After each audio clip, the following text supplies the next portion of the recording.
gradually started to happen more and more and more was the blackout and the change in personality. And my change in personality over the years only got worse. And it's really difficult to apologize for things you did, but you don't remember.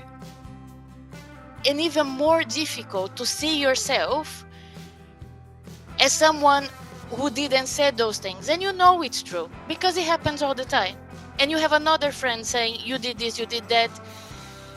So as much as I used it as a way to function and connect with people and all that, it was my only source of problems. Welcome, everybody. It's Katie Lane with Thrive Alcohol Recovery, and I'm here today with Stephanie. Stephanie is a Sinclair Method success story, and I'm really honored and excited to have her here with me today to share her journey, because we were just chatting before we hit record. She was one of those people that had some pretty bad side effects to naltrexone, and it took some time and it sounds like some work to figure out the dose that worked for you. And of course, there's going to be other nuances to your journey as well. So I'm really excited to dive into the details of your journey. So first of all, thank you so much for taking time to chat with me. No problem. Thank you. It's a pleasure. So where are you calling from? Where are you based now? Are you in the US or are you outside the US? Right now I'm in Portugal, but normally I live in England. Oh, okay, cool. Yes. Yeah, we were just chatting also before hitting record that you may be wanting to spread the word about naltrexone and TSM in the language of Portuguese, which would be incredible. We need more Absolutely. people. So I'm excited for that. Like you're a success story enough that you're considering advocating for it, which is just incredible. So I always like to start at the beginning, Stephanie, with the story, is just to understand a bit about you and your relationship with alcohol before starting naltrexone and the Sinclair Method. Could you tell us a little bit about what your drinking was like before you went on naltrexone? So from when I started drinking, one thing I could notice is that the effect was amazing. It was like all my problems were resolved. And I remember one specific time that I was 16, starting to go out for drinks with friends and all that. And I had many mental health issues. I was very anxious. I found really hard to be around people. And arriving to that place was like my nightmare. It was only people I didn't know, plus one or two friends that I knew. And I saw that everyone was drinking really fast and all that. I'll do the same. And I remember the magic happening. Like, suddenly, all the issues I had about myself, all the difficulties about talking to other people and all that, it was gone. I was talking to everyone. I wasn't saying anything interesting, but I was talking to everyone. And at that start, it felt like it was some sort of solution, some sort of medication. And I back then I was experiencing depression, anxiety and all that, and I remember during those moments I wouldn't feel it. And if you're talking to someone that has this kind of issues and you tell them, look, if you take something or drink something, this will go away, they will go for it because that's what they want. They want that relief. So that's how it kind of started. And then it continued to be my companion for everything. I would drink all my feelings. I would always want to go out to drink, but activities that didn't involve drinking were not interesting anymore. Plus, I would have to deal with people without alcohol, and that was an issue. So I wouldn't necessarily do that. And another thing that I noticed pretty early, I would say even before I turned 20, was that I would always overdrink. And all my group of people, they were all drinkers. And we got together to drink. But somehow, I always managed to get a little bit more wasted. And I think reaching my 20s, I started to see like, this cannot be normal. Why everyone can drink to a certain point and I simply can't? And I would talk to people and they would say, You just need to try harder. Everyone can do that. You can do that too. I remember I planned to maybe tattoo something on my arm, like the number of drinks I would have, or just the word stop, something as a reminder. Or I wrote with a pen once.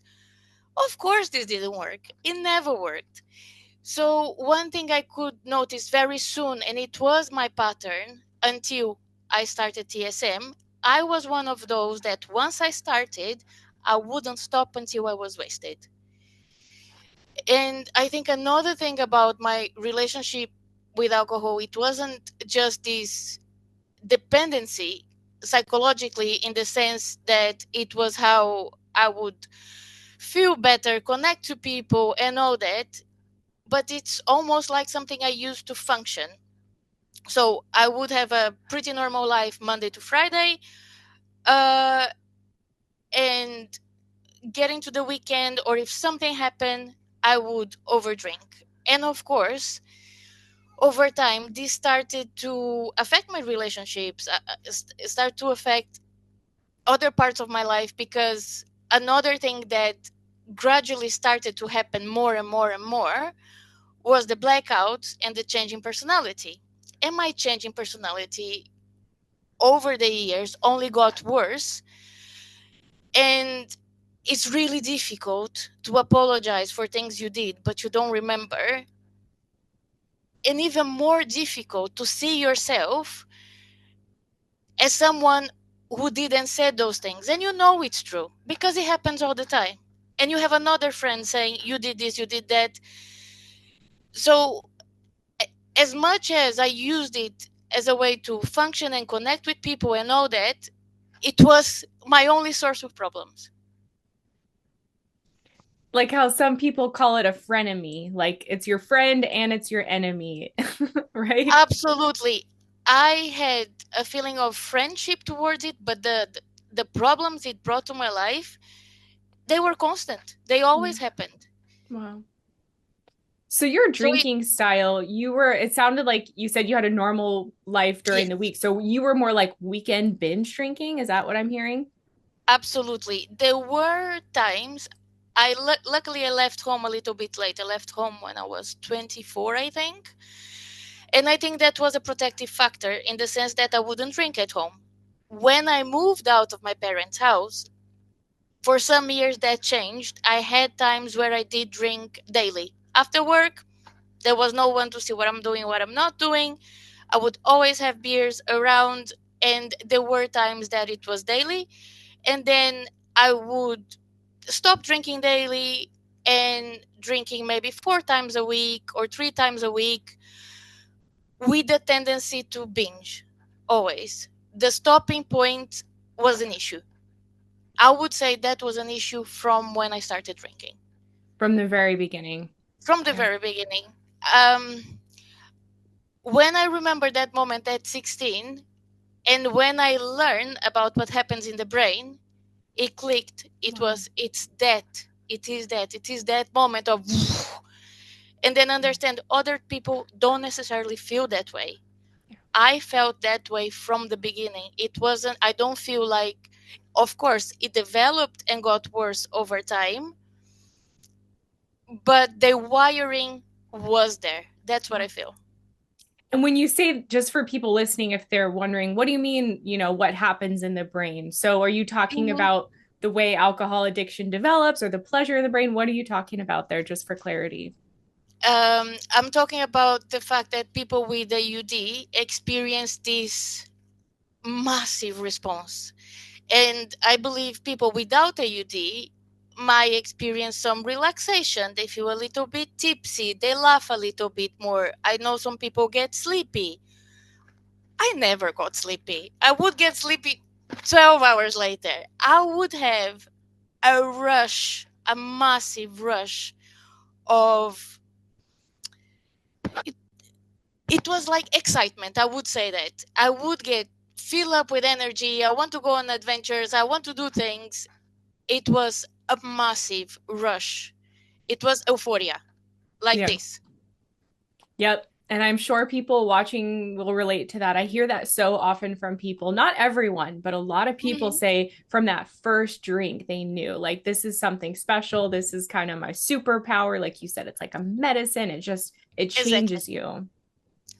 In a second, Yeah. you go from whoever you are to that other place where you act, you speak, and you do everything completely differently from who you are. And the more you drink, the more you change. At least for me, it was like that Yeah. from the beginning. Wow. So, how long was your drinking problematic for until you learned about naltrexone and TSM? So I continued drinking without taking any action until I was 30. And during my 20s, there were several moments where things were very clear that something was wrong in there. How could I be so committed and organized in some parts of my life, and in this aspect, I had zero control? The times where I did or said things that I felt so incredibly embarrassed, and the anxiety of the next day that only got worse throughout the years, the blackouts. And I am somewhat of a controlling person, and when I was younger, I was even more. If you're a controlling person and there is time of your life that you don't remember and that you have no control, the anxiety that that causes is huge. So, and my blackouts during my 20s, they went from, when someone tells you parts of the night that you don't remember, but then you can recall 2 hours I wouldn't remember. And that was scary. Like, what? And scary in the sense that I didn't feel that I was there. So, what is my body doing? And the other thing was, even though I know I'm not this person, the people I love, they see my face saying those things. They see me doing those things. How to deal with it is really, really difficult. So at the age of 30, after many blackouts, at this point I was blacking out every single time I drank. Every single time I drank, I would miss at least 1 or more hours. And it was after a blackout I said, like, I need to stop denying that I have a problem. Because, and I don't know if you remember, I reached out to you once asking if you had people challenging you because you're so young. Because every time I try to have a conversation with someone, like, I think I have an alcohol problem. I really think I do. I cannot, when I start, I cannot stop. And I promise I try, but it's just not there. Everyone would say, you cannot have a problem. This is not an alcohol problem. An alcoholic is a person who lost their family, who is unemployed, their health is gone downhill. You are not that. But at that point, I couldn't deny, and it was a choice. Do I want to continue living like this, not knowing part of my life and having all these consequences, or I have to do something, regardless of what people say? I'll have to make a decision myself. And then I think it is the audit, the test you do about how harmful is your drinking. And my score was 34 out of 40. So I was offered support immediately in the form of counseling. So that's what I did the first time. I did alcohol counseling. I was told about medication, but I said no. I will do everything my way. I don't need medication, and that was my first attempt. But I had many emotions to deal with, and at this point, I was drinking to feel things, and I had to grieve, actually, something that happened a year prior, and I didn't have the opportunity. So here we go, drinking again. And for a while, I could have these binge sessions, but then maybe not drink for a month. And this went on for a while. At the age of 32, I decided to change everything. I shaved my head. I decided to quit smoking, quit drinking, and I needed no support in my mind. This was my rage year. It was impossible to be around me because, and now I can see that very clearly, I had used alcohol as a crutch my whole adult life. I didn't know how to be an adult. And I took the crutch away and I put nothing in place. So, all the mental health problems I had from before I started drinking, they came back killing. And I couldn't really see that. I and at this point, when the rage would get too much, and also now I can see these are cravings. These are the things that are happening in your brain. Accumulate for some time, and then at some point, every 3 months or so, I would have a massive bender. After that, I got in a relationship with someone with an alcohol problem, and then I managed to not drink for about a year. And he was very poorly. And if you ever been around someone who's at the end of the road, it's traumatic for you. It's really hard. And he was very young as well. He was 33 back then. And at that point, I had my therapy. There is a name for this type of therapy. I now forgot. I saw all the bad that alcohol can do to a person. I thought, I will never drink again. That is for sure. After the breakup, you know the idiot in your head? Yeah. Come on, Steph. You don't have a problem. You saw what a problem looks like. You're okay. And another thing, I was single. I didn't know how to date without alcohol. How do you do? Now I know. But how do you do that? Um, I can drink sometimes. And I did drink maybe 3 times, not to blackout. And I was like, look, I'm healed. All I needed was a break. Come on. No. Oh, the problem started again. The blackout started again. The ending friendship started again. And then I continue in this. I know I have a problem, but I don't know how to live without drinking sometimes. And again, there is no logic behind this. I would not drink most of the time, but then on dating situations, I would. How stupid is that? Is a situation where you are vulnerable. I was someone with no off switch, and that's the situations where I chose to drink. Okay, but it was like this for a while. And then when I started my relationship with my fiance, I convinced myself that I had learned how to moderate and that I only had an issue with social situations because that's when I would binge, that's when I would have blackouts. And over time, the changes in personality affected my relationship, as they do. And we had a very hard conversation.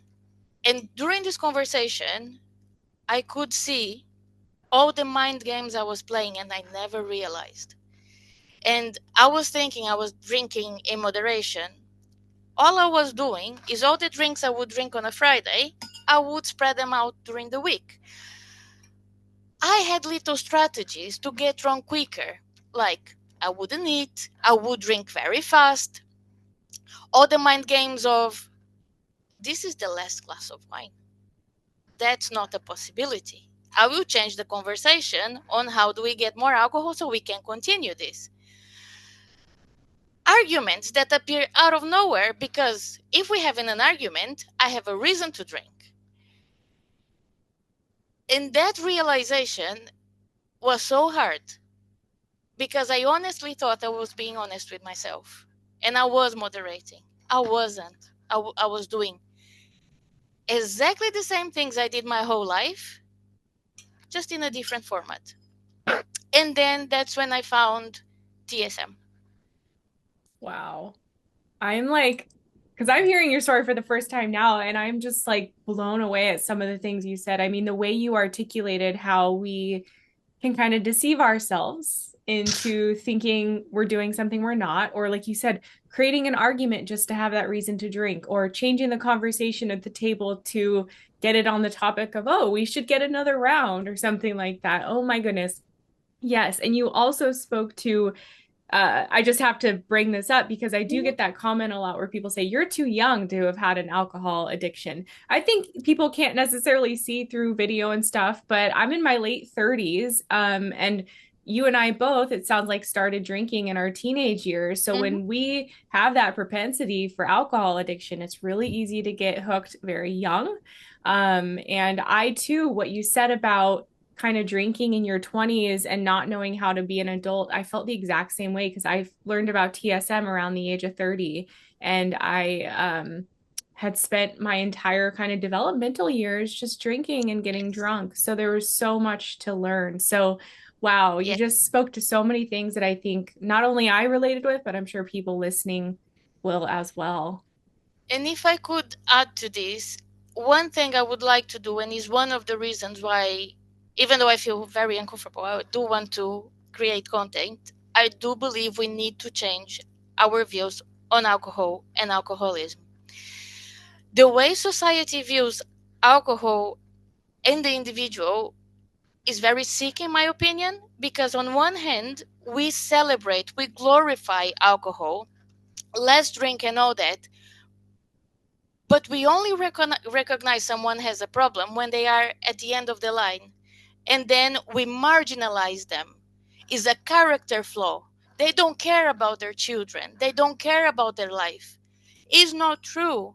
And I would urge younger people that feel they have a problem to look into it, because it is a gradual process.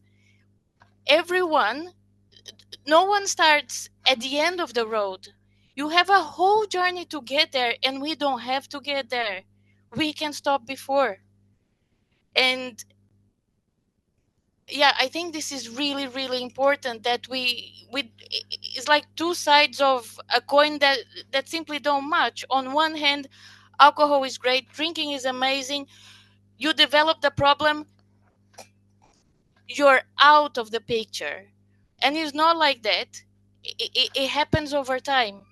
And we really need to change this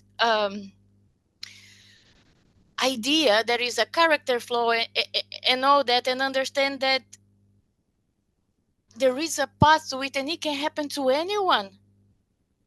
The alcoholic, everyone, anyone can be the doctor, the lawyer, a bad person, a good person.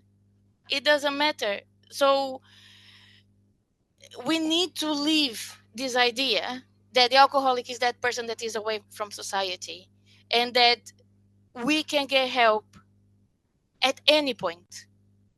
Absolutely. I think that's really important. Yeah, and honestly, as I think back on my own problem, it kept me stuck a lot longer because it was like I was Absolutely. either normal and I didn't have a problem, or I was this like alcoholic who needed to go to AA meetings every day. There's no in between. And TSM, it lets people start whether it's mild, moderate, or severe. It can meet someone wherever they're at. But you're so right, as a society, it's very black and white, and I Hmm. think that keeps people stuck and struggling so much longer. I mean, for you to be told, when you're saying I think I have a problem and people are telling you no, you don't have a problem, like, what is that? Like, it's a very personal thing and it's also very difficult to say and to admit to ourselves, like, I think I have a problem.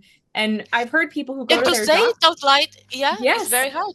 it is. And I've heard people go to their doctors like you, maybe. I don't know if you did this, but they ask for an naltrexone. The doctor says, "Oh, you don't need naltrexone. You don't have a problem." Because I've heard people say because doctors have their own drinking problem, maybe they're ashamed of it, or yeah, maybe they're trained to think of it like this severe issue.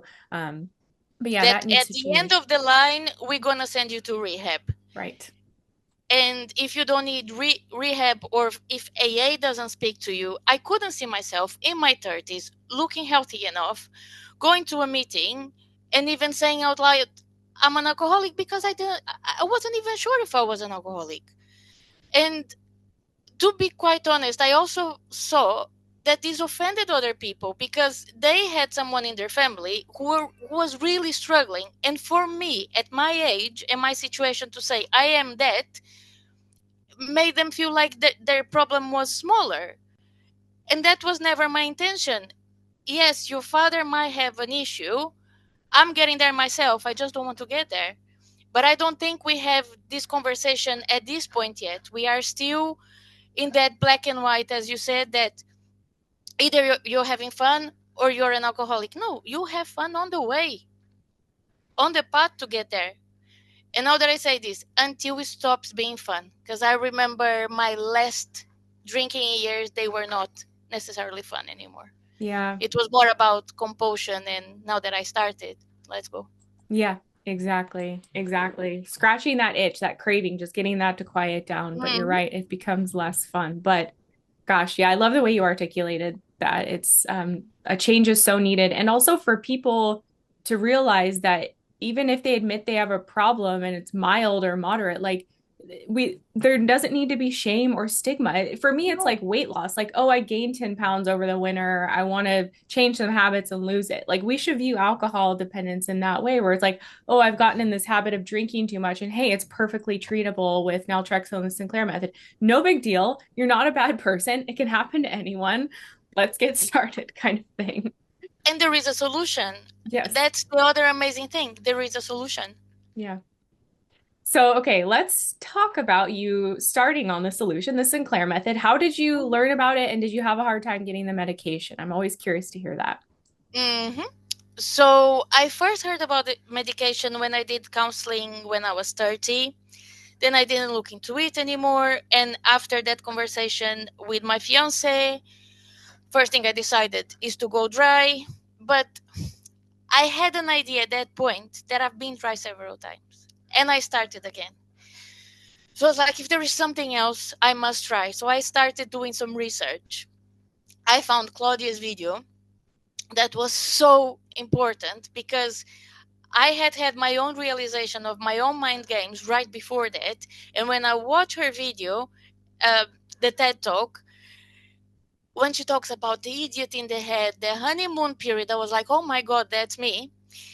And it was also important to show that to my partner because when when you have a drinking problem and you say to your partner, I found a pill that when I take the pill I can drink, it sounds like another excuse to drink. So, and he was at the beginning, look, this is placebo, there is so many businesses like that. And I was like, I just need you to watch a 40-minute video and then we talk again. And that's what we did. So this video was really important. And then did I try with my GP? I did try with my GP. My GP would not prescribe. I would have to go through alcohol service that would put me through psychosocials and all that. And I really don't think I would have the freedom to get there and say, can I please have my medication? So doing research, I did find a provider in the UK. And from the moment I found that provider, everything took days. It was so quick. As soon as you do the payment, you talk to a doctor, the medication is with you, which on one hand is amazing. On the other hand, I wish everyone could have access to this medication and the choice of trying this medication without being shamed or without being told, but you need to do this and this and that. And quite often, you know what you need. And I believe I did know what I needed and I wanted to try this. I just wish it wasn't something that only if you have the money you can access. But that was the point where I got the medication and then everything changed. Wow. Well, sometimes that's the hardest part to get the medication. So I'm glad you got started there. Okay, I want to ask you now because you had side effects. So can you talk Yes. about that? The first time you took it, what made you realize you had side effects? What was that like? And how did you just navigate that piece of it? Because that can make or break someone's journey. If they can't adjust to the medication and they can't take it, well, they can't do TSM. So tell us how that went for you. I really think sometimes is about sticking to it and the support. because, so I'll tell you about my side effects. It was, I think I started with half a pill. That was the advice, to start with half a pill, and that's what I did. I turned completely red. I was super hot, incredibly thirsty. I couldn't stop scratching myself, and I felt drugged. I think I had a little bit of nausea, but it wasn't anything special. It was more the feeling of being very drugged, itchy, hot, and just feeling very much out of it. I felt like I was on drugs. So the side effects were a lot, but on the other hand, I was a very, very, very, very, very quick responder. It was from the first pill. I don't remember how much I managed to drink the first time. I don't know if it was a whole beer. I'm not sure.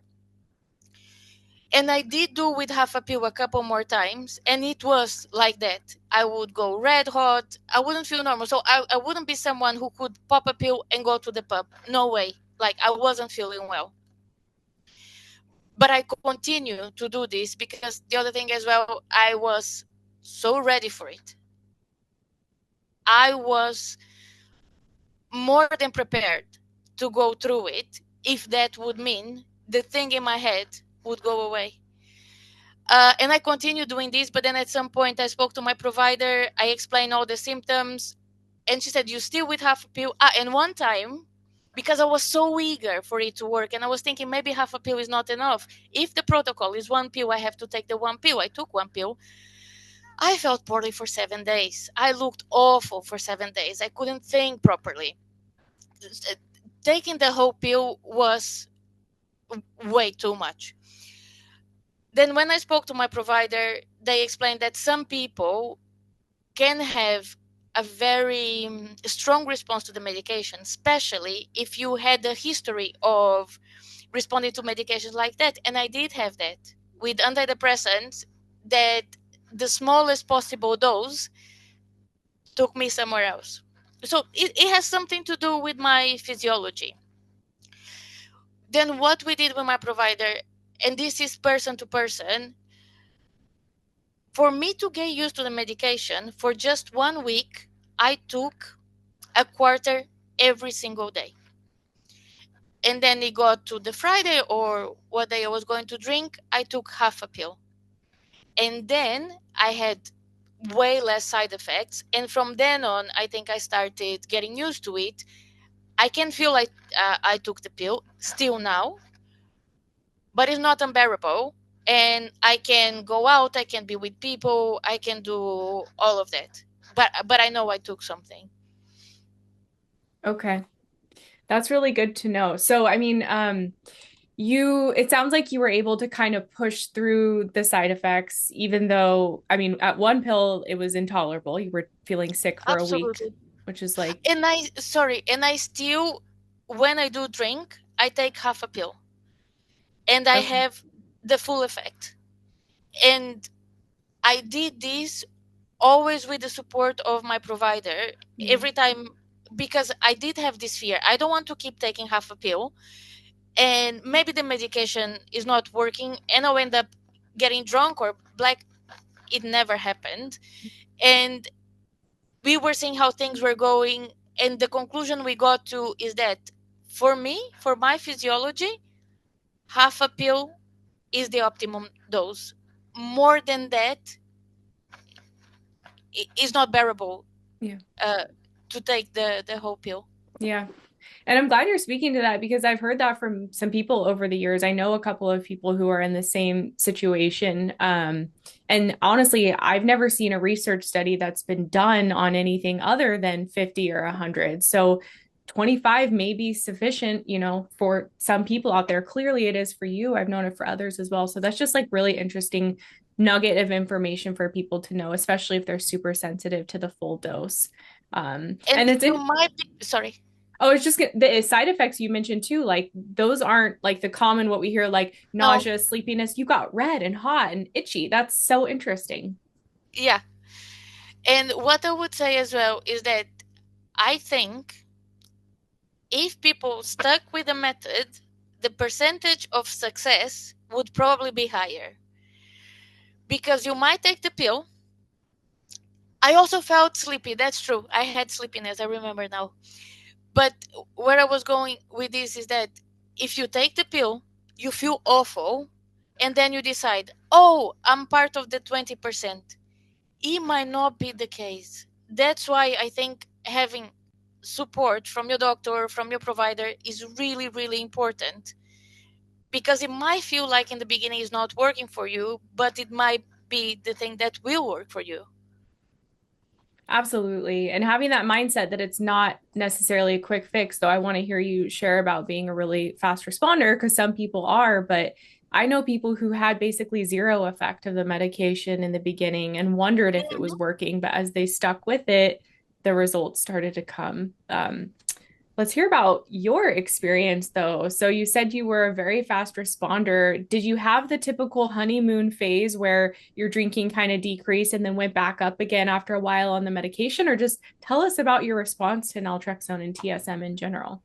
So it was extremely quick. I simply could not drink. And there was something that was really fun, that, your habit is there.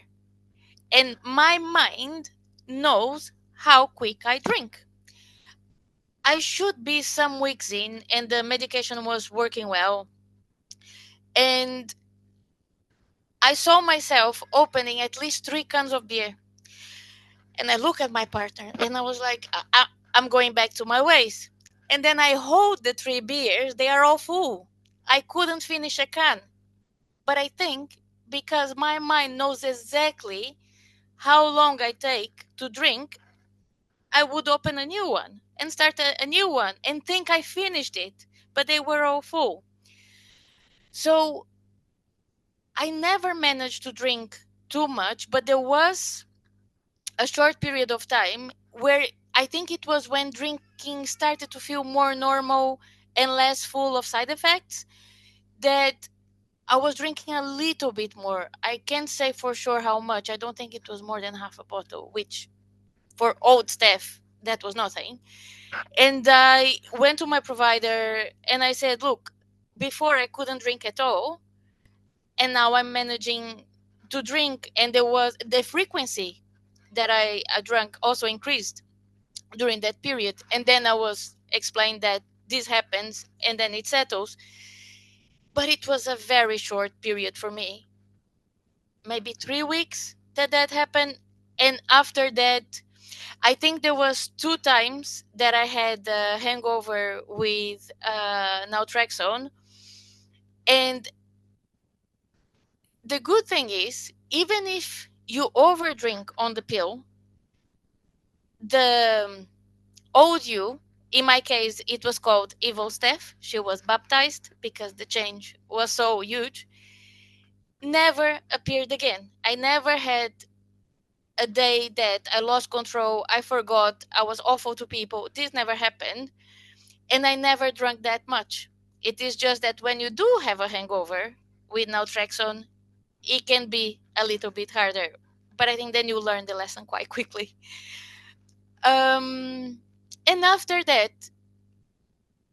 I think the main thing is I don't know when I reached extinction, because at the beginning I thought extinction was when you completely stop drinking, but that it was take it or leave it and not important and not having cravings. It was right at the beginning.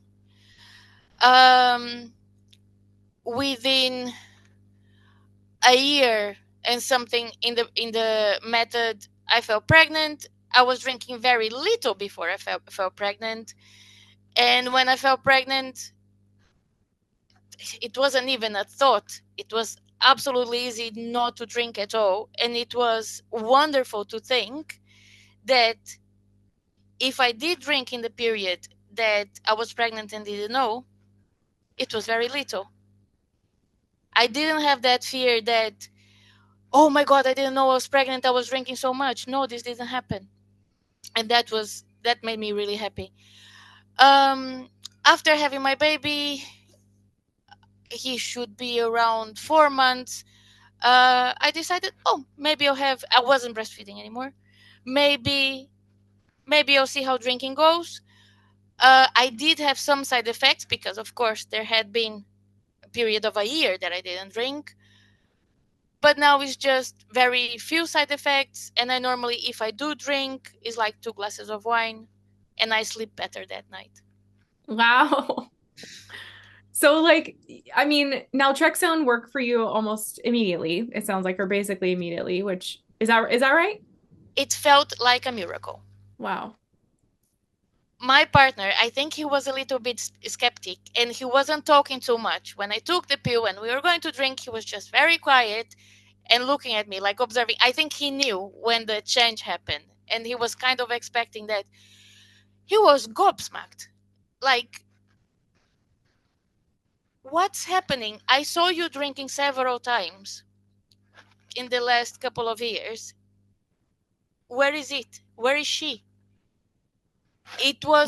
And to me, it definitely felt like magic or like a miracle or something of sorts, because since I started, I knew what compulsion felt like.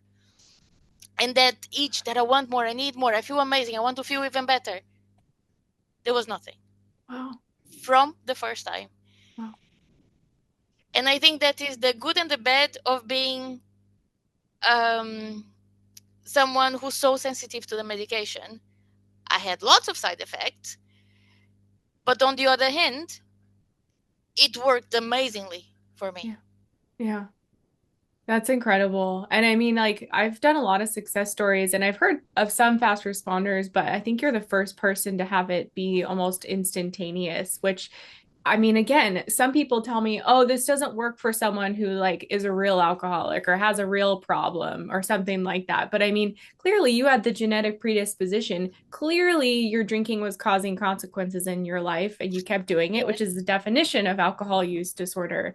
And Mm-hmm. it worked quickly for you. In fact, actually, I'm just recalling a guy who he was actually using naltrexone for a like couple bottles of wine a day habit. He said he tweet sent me a note on Twitter.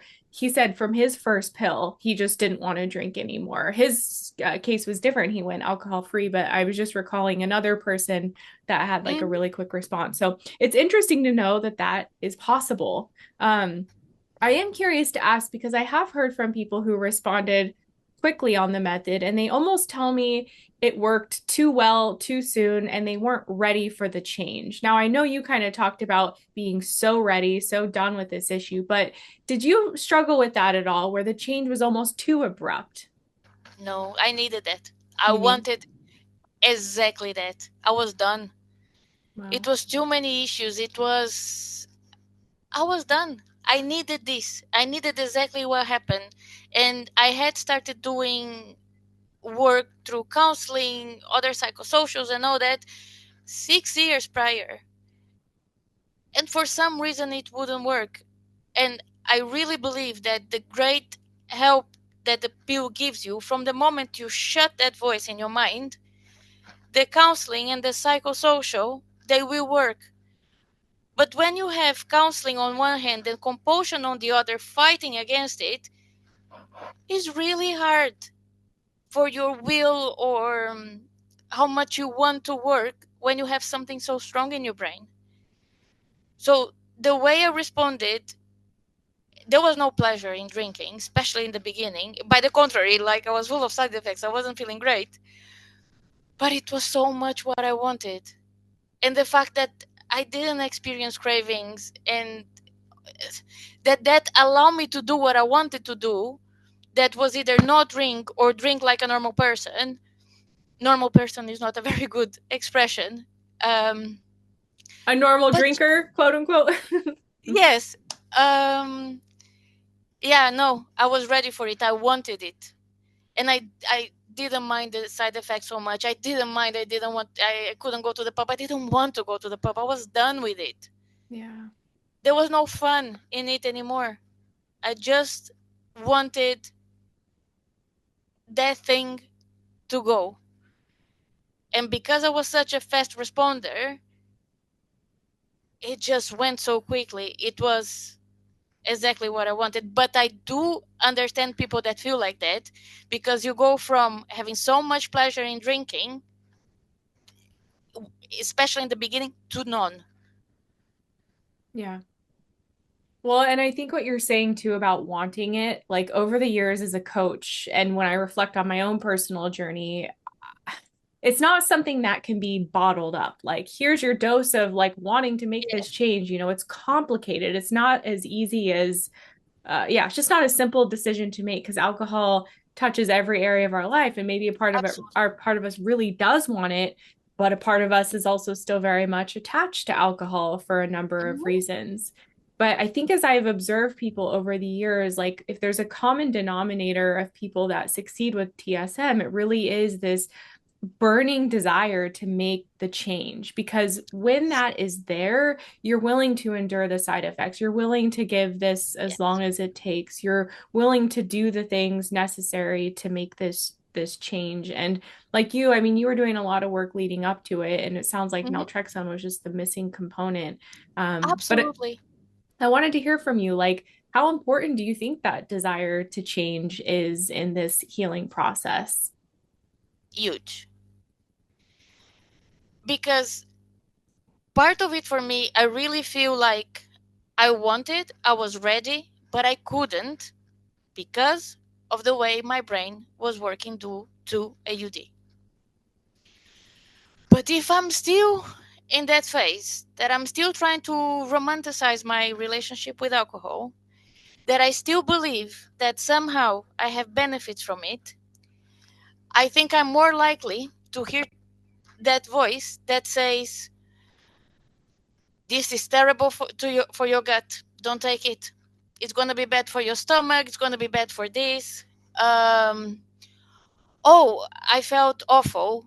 I should never drink this again." I think when, if that's how you're feeling, then it's because there is a lot of work to be done to understand the role of alcohol in your life and the role you want alcohol to have in your life.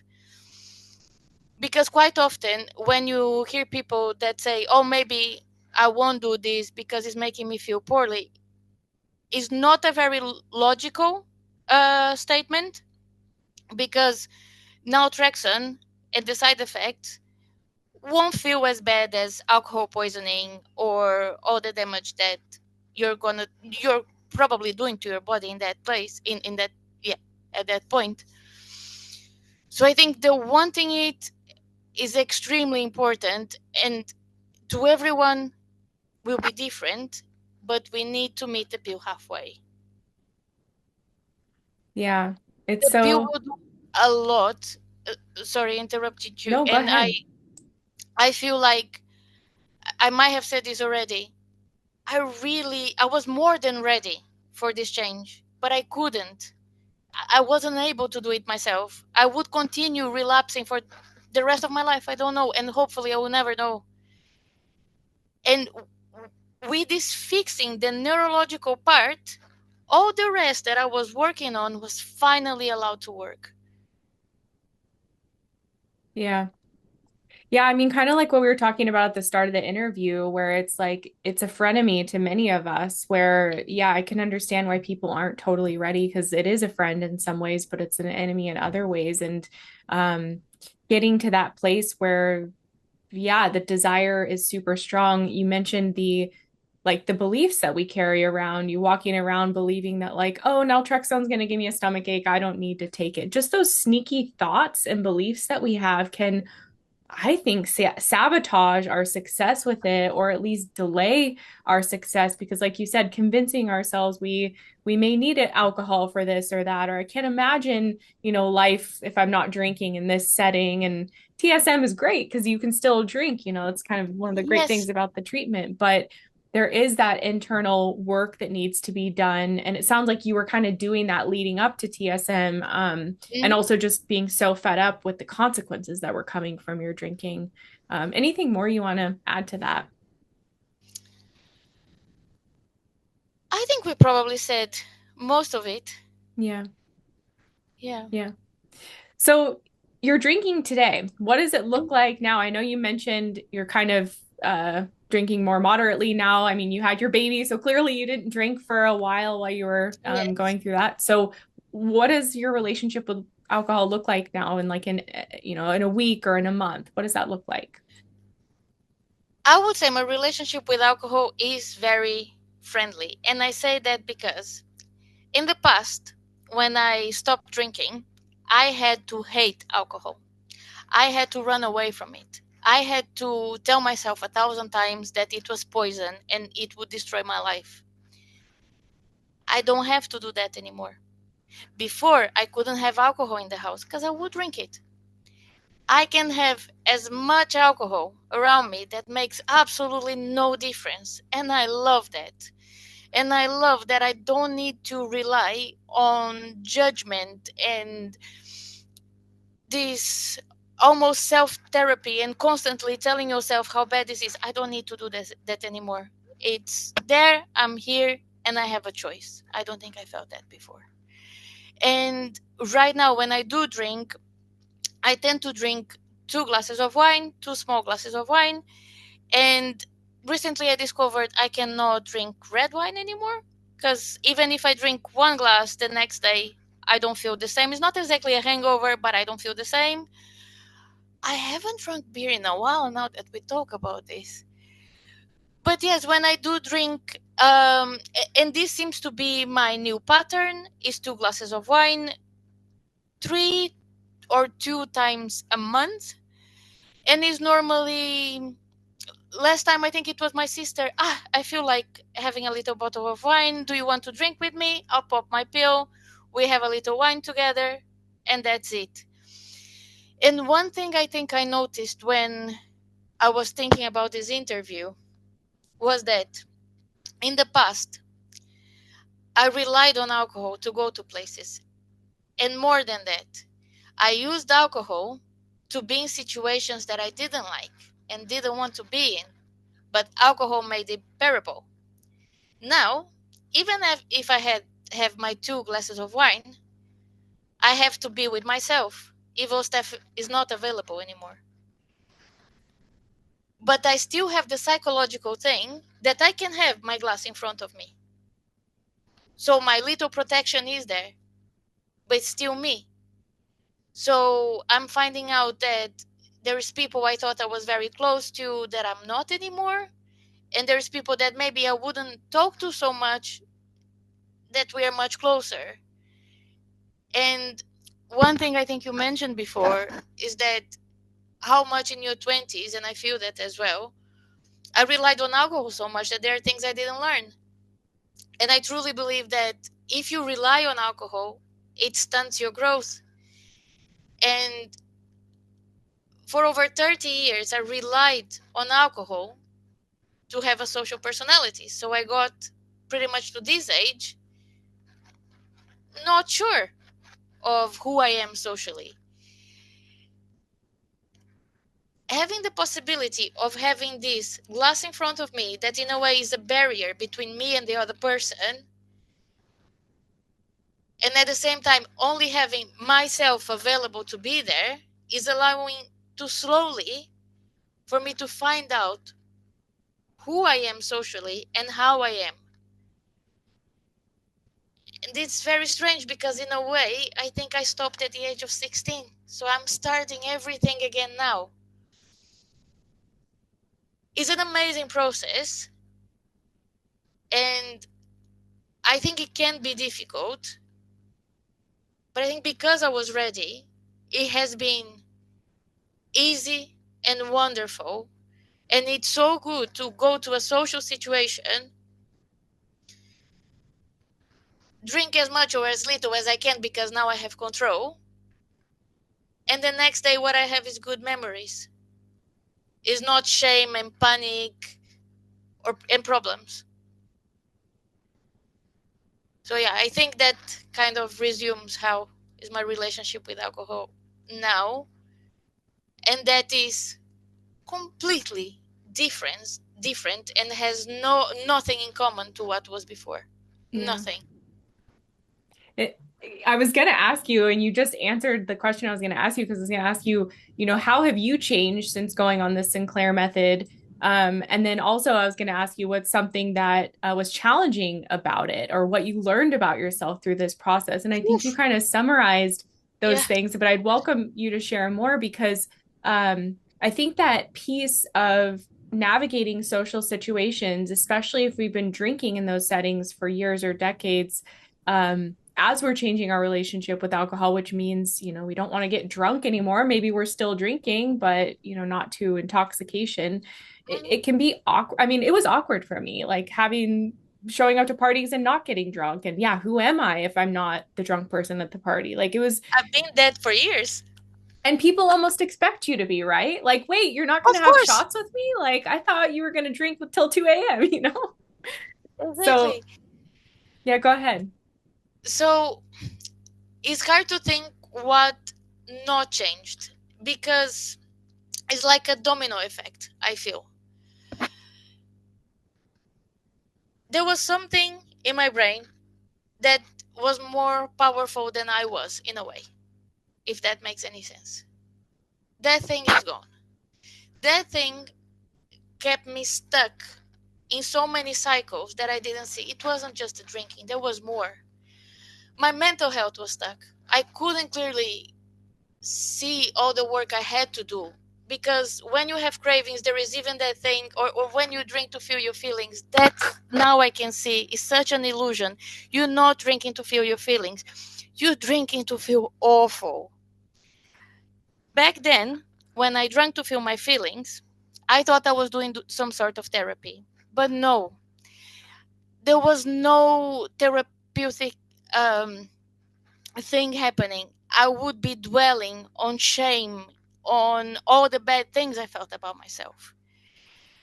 When you don't have that anymore and you don't have that trigger constantly trying to, it's almost like your brain creates situations and feelings so you go drink again. When that goes away, all the work I've been doing for my mental health is working much better. Actually, I understood much better what mental health problems I had because before I couldn't have the awareness. There would be arguments and things that would happen. I would think that happened because I was drinking. Because I was drunk, I wouldn't be able to snap out of a traumatic response, for example. From the moment drink is not there, I can gain awareness like, look, this is not me. I'm going somewhere else. I can bring myself back. I can see the patterns. When does this happen? The patterns that are there, does that mean anything to my diagnosis? And it did. I could have so much more clarity that I could actually, for the first time, have the strategies work for me. Because before, again, you have the strategies and you have a compulsion. Who you think's gonna win? My relationships are much more real because I'm not calling people to let's go get drunk. At some point, I understood I didn't even wanted to be with people. Barely mattered who was there. I wanted to get drunk. Now, if I'm going to be with someone, I want to be with you. And I don't need to transform myself to think that I need to change my personality to become interesting to be able to be around you. And that was another crazy belief. Alcohol never made me interesting. It made me a mess. And when all this baggage comes out and your mental health is better, your physical health is better, your relationships are more real, and it's you, it's always you. There isn't the interference of that toxicity and all that. Your mind is clearer. I have achieved so much more. I can learn more. Your brain changes. I cannot think of one aspect of my life that have not improved. My family life. My mom is not worried of how much I'm gonna drink or if I'm going out, in which state I'm coming back. Absolutely everything changed, and it changed to a much more quiet and peaceful way. And the word I had in my mind is control, but it's not even control. I don't need to be controlling things because things go smoothly. I don't have ups and downs in my life and relationships because I got drunk and did something. Yeah. So I don't know what did not change. Everything changed. And it's such a discovery of who I am now, but who I am for real, since that voice in my mind is gone. Yeah, the way you said it, like a domino effect, I often say it's like a ripple effect. It touches every area of our life because our mental, emotional, spiritual, physical health Yes.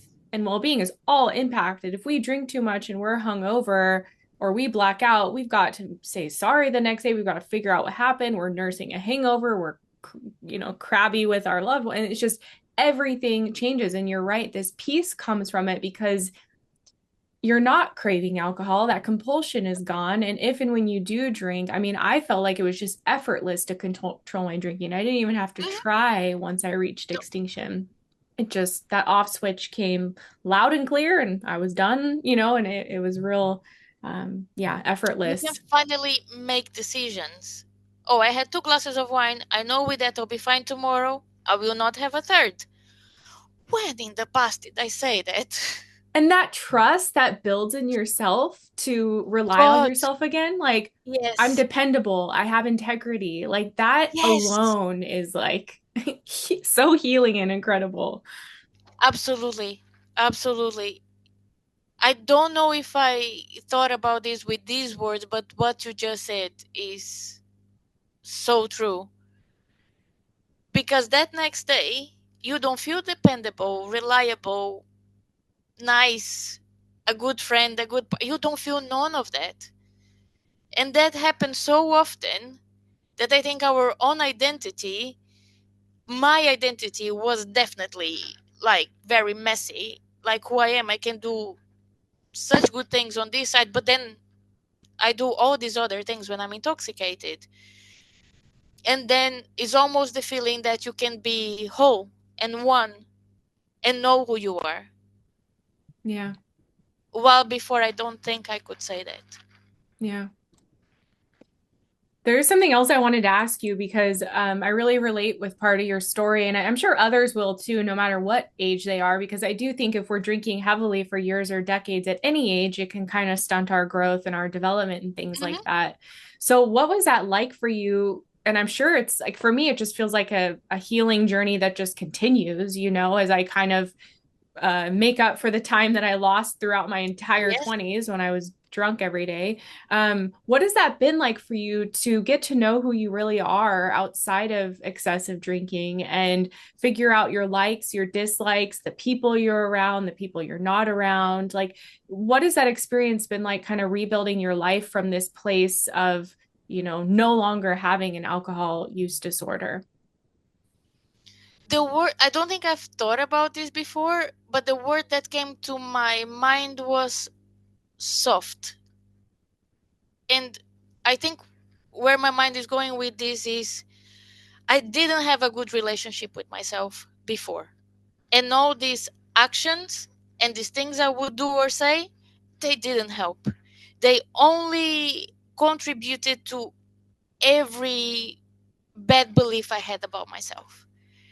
They they just confirmed that I wasn't worthy, that I wasn't good enough, that I wasn't all of that. And it was almost like a roller coaster, and a very violent one, that if I would for some time behave in a way that made me happy, very quickly I would do something that would destroy my own view of myself. And now there is no roller coaster, and everything happens very slowly, smoothly. And I think I'm finding a place of love for myself. And I think that's huge. And kindness, and okay, you don't want to talk nonstop. Don't. That's okay. It's okay to be who you are the way you are. And I don't think before I had this clarity. And again, I think this compulsion has so much to say about this, because you have these beliefs about yourself, you have someone in front of you, and there is this voice in your mind saying, drink. You're going to be so interesting. You're going to be the life of this party. And it's much easier being there than being who you are right now, isn't it? The glass is in front of you. But now, because that voice isn't there, all I have is myself, and that's okay. And yeah, is I think clarity and awareness of who I am is what I'm gaining now still. It's a process, but I don't think I had that before, and I don't think this compulsion allowed to that. I think it was something that every time I was doing progress, it was like, come here, I'm gonna show you something. Then I Yep. would drink, and everything would go downhill, and I would welcome all those horrible feelings. Yep. So I think 100%. smooth is probably the word. Smooth, peaceful feelings that I don't even know if I felt before. I remember being younger and saying I didn't have one cell in my body that knew the feeling of calm. And that's true. Uh, and now I do. That is And so cool. it's amazing. Yeah. Yeah, we change as an entire person. And I have such compassion for people who I get emails, they'll tell me, "Oh, I haven't drank in a year or 6 months or 2 years, but I want to drink every day." Like you say, that compulsion to have to live with that for me is not freedom from the addiction. Like you're not drinking, which is really hard and it's an incredible Hmm. feat. But if you want to drink every day and you just resist that urge, for me, that was exhausting. And It's like a you said earlier, battle. yeah, it's really hard to heal and like you said, do the therapy or the support when you're just having this voice, drink, drink, drink. Like I don't, it didn't work for me. Sounds like it didn't work for you either. No. So, as we wrap up, this has just been an incredible conversation. I want to hear what advice or tips or wisdom you have to share with others who are on their journey, whether they're just researching or they're starting out. What advice do you have for others who are considering or using the Sinclair method? What I would say, I just remembered when I first started, I had so many feelings. I was so anxious. I was scared. Will this work for me? Am I part of the 20% that this doesn't work for? Will I then get drunk and go back? If you identify with the things we've been talking about and the people to who this method works, don't be afraid. If you're going to be afraid of something, is of a better life. And that can happen. And you can work through that. The method works. It will need your input as well. You need to want it as well, but it does work. And the freedom you can feel and the ability to truly become yourself is so worth it. So if you feel anxious or scared or all that, just remember like what you're getting into is a better life, better relationships, better health. Yeah. Just don't be scared. That's what I would say because I remember feeling quite anxious. Yeah.